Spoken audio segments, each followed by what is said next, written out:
Seja bem-vindo ao canal Palavras em Chamas, eu me chamo Devaí e no vídeo de hoje eu quero responder uma pergunta que alguns pentecostais e alguns irmãos, de forma geral, estão se fazendo, né? A pergunta é a seguinte: por que o Gran Conato não gosta do pentecostalismo? E eu te falo por que é importante essa pergunta. O pastor Gran Conato, ele é muito importante na teologia brasileira, não dá para negar. É um professor excelente, é um bom pastor, ensina a verdade, mas ele tem um jeitão, né, um pouco difícil de lidar para muita gente. Para mim, tá tranquilo, eu lido bem com pessoas assim, mas a maioria das pessoas ficam escandalizadas com o tipo Gran Conato. E, aliás, eu já fui elogiado aqui no canal, sabia? Já me chamaram de filhote de Gran Conato pela minha maneira de falar. Bom, o canal não se chamaria Palavras em Chamas à toa, né? Mas, enfim, fazer o quê, né? Graças a Deus, eu queria ser mais e mais parecido com o Gran Conato.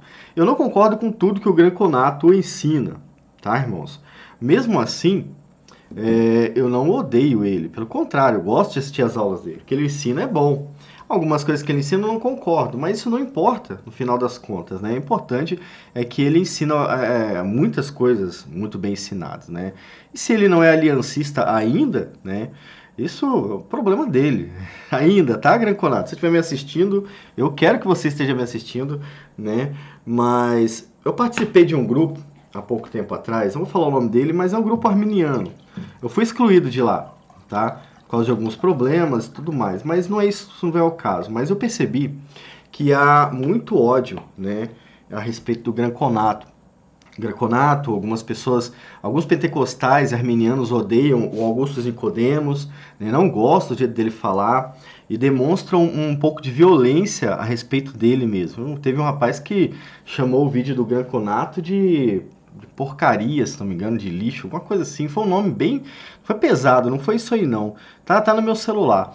Mas o ponto é, há muito ódio no meio pentecostal e arminiano em relação aos irmãos reformados, tá?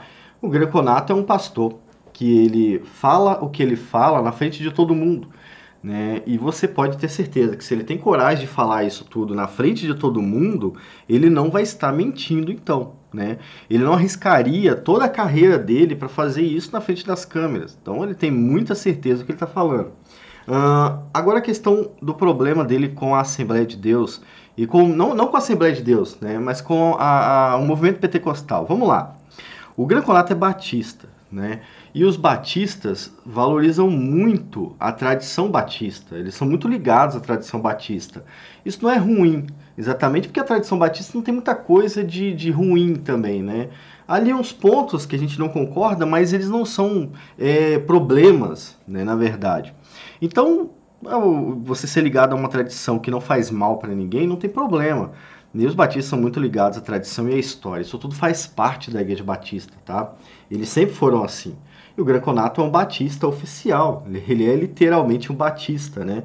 E a maneira dos batistas lidarem com as coisas é assim, falando claramente mesmo, né? Talvez, por exemplo, eu fosse mais batista do que presbiteriano, tá? A maneira de falar a verdade que eu uso aqui no canal é mais batista do que presbiteriano. O presbiteriano ainda tem medo, né? Adota o politicamente correto, que eu acho perda de tempo, mas essa é a realidade. Agora, a questão do problema entre as duas linhas é que a Igreja Batista realmente sofreu um ataque de duas pessoas que se diziam batistas, né? Essa parte da história, irmãos, ela é real. Eu sei que o Gran Conato expõe isso da maneira dele, né?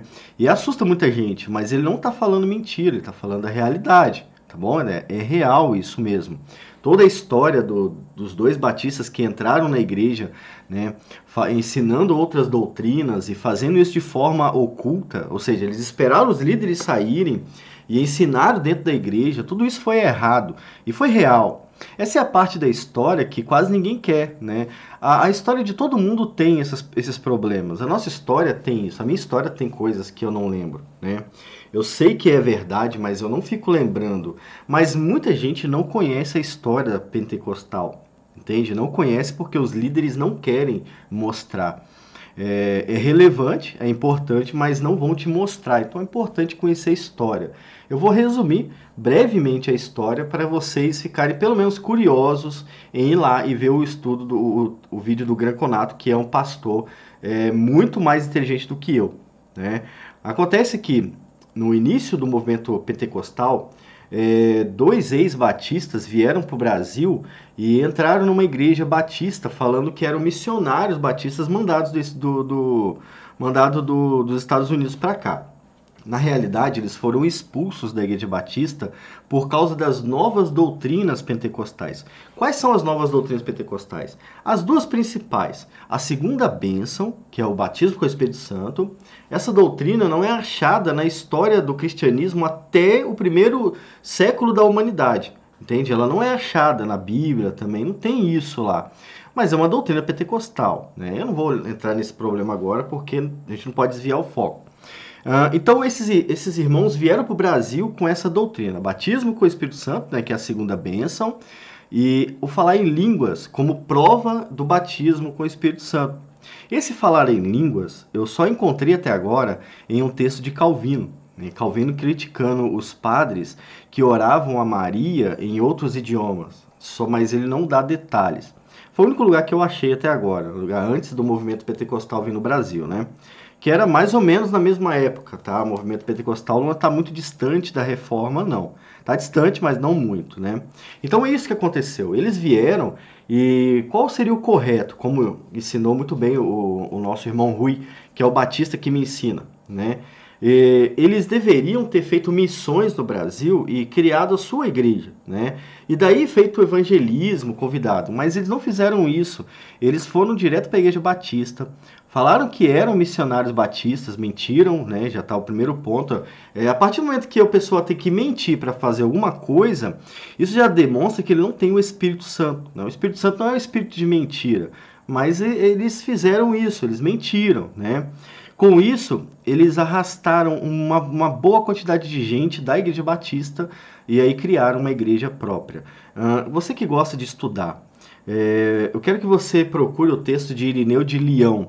Você vai perceber, logo no início do texto dele, contra as heresias, você vai perceber que Irineu de Leão denunciou a mesma prática pelos gnósticos, né?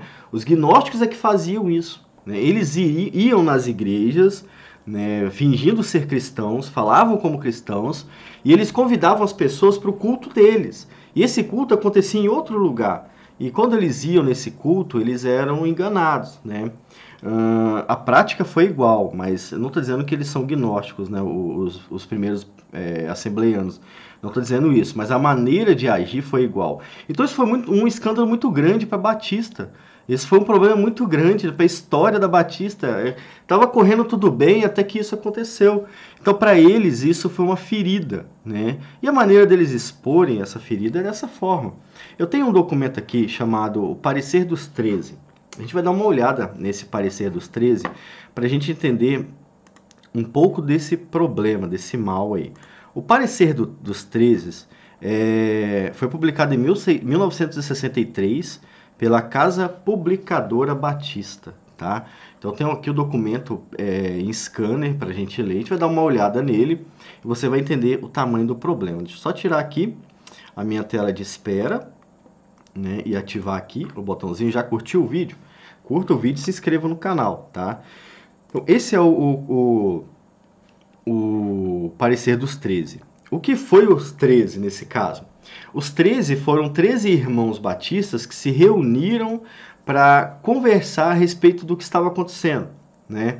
E nesse bate-papo tinha uma pessoa que era tecnicamente o presidente da mesa, né? Ou responsável pela mesa, e 6 pessoas que gostaram da doutrina e 6 pessoas que não gostaram da doutrina, tá?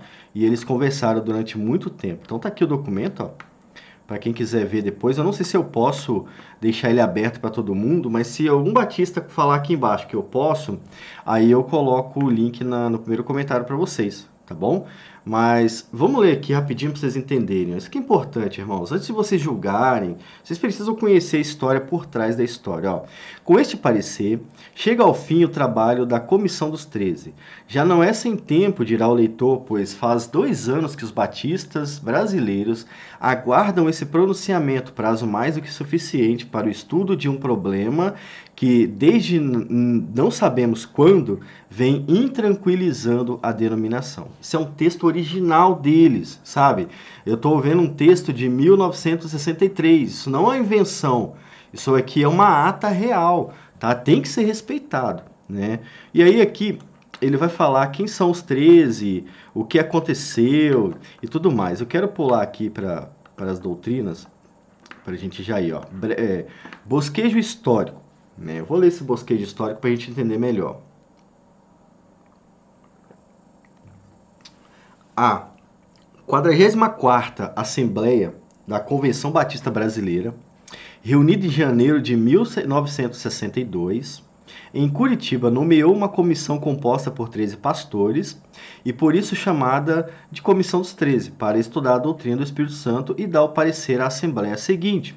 Os resultados dos esforços estão consubstanciados no parecer abaixo transcrito, assinado por todos os membros da comissão e unanimemente aprovado pelo plenário. Eu estou dobrando que está me incomodando. Da 45ª Assembleia, reunida em Vitória, em janeiro de 1963. Se não me engano, essa reunião foi aqui no estado. Aqui não fala Vitória do Espírito Santo, né? Mas eu acho que é aqui. Eu moro perto de Vitória. Provavelmente na primeira igreja batista de Vitória, ali no centro, né? E aí tem o parecer aqui, ó. Este é o nosso parecer. Primeiro, dado a natureza da matéria, a comissão não apresenta um parecer final e por isso não define nesta condição, nessa conjuntura, a doutrina bíblica do Espírito Santo. Mas depois ele vai trazer a doutrina, tá? Nesse primeiro momento, não. Parágrafo 2. Verificamos que a expressão batismo no Espírito Santo nunca foi definida nas declarações de fé publicadas pelos batistas através dos séculos e sobre seu significado as opiniões de teólogos e pensadores batistas. Ou seja, eles analisaram todo o conteúdo histórico da Batista, que vem de antes da Reforma, né? Antes da Reforma, não, mais ou menos no período da Reforma, e eles não acharam nada a respeito disso. Olha, deixa eu falar uma coisa para vocês. No período dos anabatistas, haviam movimentos espiritualistas no meio, mas nem nesses movimentos eles encontram nada relacionado ao batismo, tá? O movimento anabatista não é formado só por batistas, é formado por um monte de gente, às vezes pessoas que pensavam diferente, tá? Então havia algum conteúdo místico nos anabatistas também. Eles não se tornaram os batistas, obviamente, porque a batista não é mística, né? Ela é uma religião, uma igreja cristã. Mas nem nisso eles encontraram. Aí tem o primeiro ponto aqui, ó. Reconhecemos que a crença do batismo no Espírito Santo como uma segunda bênção, ou seja, então realmente era ensinado que o batismo com o Espírito Santo era uma segunda bênção, ou seja, como segunda etapa da vida cristã, ou seja, ainda uma nova experiência posterior à conversão, não tem sido uma crença que caracterize batistas brasileiros. Ponto 2. Que a prática do que ainda hoje chamam dom de línguas e dom de curas milagrosas é igualmente estranha às crenças e práticas características dos batistas brasileiros. Eles foram totalmente honestos em afirmar: nós não queremos saber do que vocês fazem por aí, né? A nossa tradição é a nossa tradição. E a tradição de vocês é a tradição de vocês. Então, o que eles pediram? Se separem, né? Vocês que gostam disso, fiquem para lá, né? Preguem do jeito que vocês quiserem em outro lugar, e a igreja batista vai se manter batista. A proposta foi essa, né? Mas isso ainda não foi resolvido, né? Isso causou muito problema na época, né? Muita gente saiu, eles perderam muitos membros, essa é a verdade. Eles perderam igrejas batistas inteiras, né? Por exemplo, a Igreja Batista Lagoinha, ela foi uma das primeiras a serem excluídas porque adotou a visão pentecostal, entende? Eles quebraram o laço com a história, com a tradição batista. Isso é muito sério. Aí, esse terceiro ponto. que o consenso geral dos batistas sobre a atuação do Espírito Santo na vida do crente é que ela se faz como um processo em toda a sua vida. Processo esse que chamamos de santificação progressiva, a qual depende da cooperação do próprio crente. Esse ponto aqui é interessante. O que o Espírito Santo faz na vida do crente? Os pentecostais ensinavam que era uma segunda bênção e que você tinha que falar em línguas para que isso fosse cumprido em você.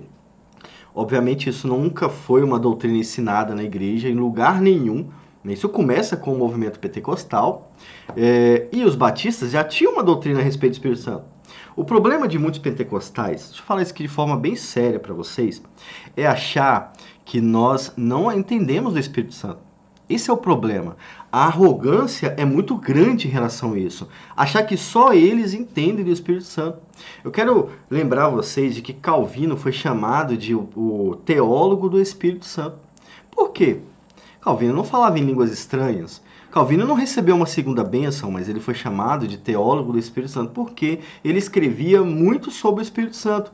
Ele sabia muito a respeito do Espírito Santo. Mas como é que Calvino sabia sobre o Espírito Santo se ele nunca falou em línguas? Ora, a Bíblia é a Bíblia que ensina sobre o Espírito Santo. Não é a experiência, nunca foi a experiência, sempre foi a palavra de Deus. A palavra de Deus é que é a regra de fé e prática. E os batistas também sabiam sobre o Espírito Santo. Não adiantava chegar numa igreja dessa e achar, vocês não sabem de nada porque vocês não falam em línguas, quando na verdade só eles no planeta inteiro falavam assim. Bom, se você tem lá uma pessoa dentre 10, né, que faz diferente de todo mundo, provavelmente quem está errado é a pessoa que faz diferente de todo mundo, entende? Não se sinta exclusivo, nesse caso não. Se você é o único que pensa diferente dentro da sua igreja, talvez você seja o errado. Talvez é você, não eles que estão errados. É mais provável que seja você. Isso é muito sério. Mas isso acontece com os pentecostais. Eles acham que eles sabem mais sobre o Espírito Santo do que todo mundo. O que é uma mentira. Não é assim que funciona, né? Enfim, o documento está aqui. Eu li para vocês. Deixa eu ver se tem algum ponto importante aqui. Mas achamos também que a ênfase dada à determinada interpretação da doutrina do batismo, eu embolo isso aqui, a interpretação da doutrina do batismo no Espírito Santo tem originado os seguintes abusos que, sinceramente, deploramos. Então, esse ponto aqui eu vou encerrar o vídeo para vocês. Se for permitido, eu libero o arquivo, senão eu não vou liberar, né? Mas vou ler os 3 pontos. Primeiro, a realização de reuniões em que se notam os mesmos vícios próprios de reuniões pentecostais, isto é, a confusão no ambiente, a gritaria, os descontroles físicos, o falar em línguas e outros excessos de emocionalismo. Preste atenção, você que é pentecostal. Vocês ouvem muito falar sobre o novo pentecostal e o pentecostal clássico, né? E vocês odiaram muito o nosso irmão a respeito do que ele disse, que não existe pentecostal clássico. Por que ele falou isso? Porque esse documento mostra exatamente o mesmo pentecostalismo que a gente vê hoje, entende? Olha o primeiro ponto. Realizou a realização de reuniões em que se notam os mesmos vícios próprios de reuniões pentecostais, isso é, a confusão no ambiente. Eu fui pentecostal há muito tempo, irmãos. Eu sei como é que é. O pastor lá falando, ou às vezes a música tocando, e o pessoal... E uma puladeira, uma correria, eu não sei o que... Irmãos, por favor, eu sei o que eu tô falando, irmãos. Eu sei o que eu tô falando. Gente subindo em cadeira, gente pulando no chão, gente rodopiando, gente fazendo aviãozinho, gente falando em línguas, gente dando profetada, gente fazendo oração. Eu vi tudo isso de perto. Tá, irmãos? Você vê tudo de perto, né? E eles estão falando que em 1963 era esse o pentecostalismo clássico. É por isso que o Greconato falou que não existe pentecostalismo clássico. Mas olha só, as características, né? Confusão no ambiente, gritaria, descontroles físicos, os aviãozinhos, sapateado, entende? Falar de línguas e outros excessos de emocionalismo. E é um grande êxtase mesmo que tem dentro dessas igrejas pentecostais, tá? Estou falando isso respeitando todos vocês, tá? Eu não ofendi nenhum de vocês aqui. Eu mostrei que o que está escrito aqui eu vivi e eu vi pessoalmente durante muitos anos. E esse aqui do texto que vocês estão vendo, esse aqui é o pentecostalismo clássico. Tá? Esse texto é de 1963. Né?